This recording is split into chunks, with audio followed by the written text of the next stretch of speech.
कई भक्त कहते हैं, अनजान व्यक्ति कहते हैं, यदि कबीर जी भगवान थे और तो आप लोग इस 21 ब्रह्मांड को काल की जेल बताते हो और यहाँ सब कर्मों के बंधन से ही आकर यहाँ बंधे हुए हैं इस काल की जेल में, कर्म बंधन से, तो कबीर परमात्मा यदि भगवान है तो उनको यहाँ आने की क्या आवश्यकता थी? इससे सिद्ध है कि वो भी कोई कर्म के मार से ही यहाँ आए हैं, वो भी बंधन में बंधे।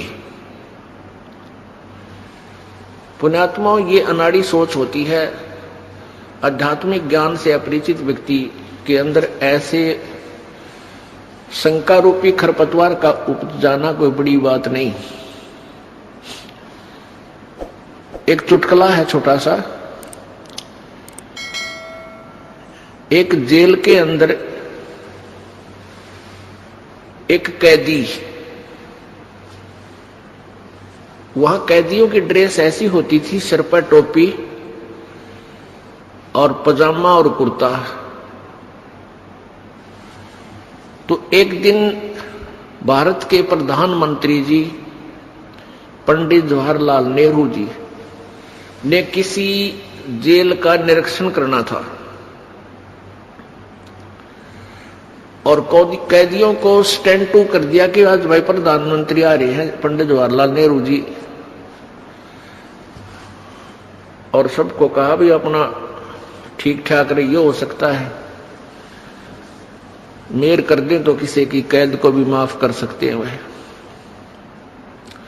तो सबकी उत्सुकता थी, भाई मैं पंडित जवाहरलाल नेहरू जी आवेंगे, देखेंगे उसको। तो वो पंडित जवाहरलाल नेहरू जी जेल में प्रवेश हुए, उनके साथ बॉडीगार्ड 5-4 सिपाही सैनिक साथ थे और उनकी ड्रेस भी ऐसी थी जैसी कैदियों की थी, सिर पर टोपी, कुर्ता पजामा। एक कैदी बोला, भाई कौन सा है जवाहरलाल नेहरू? ने बोला वो आन लग रहा। बोला अच्छा। बोला कदे कदे हम भी जवाहरलाल नेहरू बन के आए थे, अड़े आन दे भाई ने, हो जाएगा थोड़े दिन में ठीक ही भी। अब उन्होंने सोचा ये भी पकड़ के लाए हैं पुलिस वाले, इस नाड़े हमारे दौरा बंद करेंगे। ने बोला कदे कदे हम भी नहीं आए थे जवाहरलाल नेहरू बन के, पराड़ा ही पास मेरा पट्टा के बूंदी बने इंसान के लिया, यो भी सीधा हो जाएगा।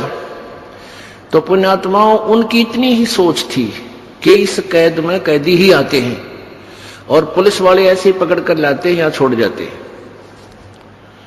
लेकिन वो राजा थे,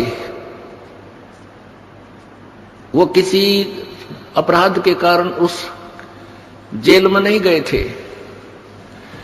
ऐसे ही ये परमेश्वर कबीर जी हमें राहत देने के लिए इस काल की जेल में ऐसे ही आते हैं, हमारे जैसे ही लगते हैं, लेकिन ये होते हैं परमेश्वर।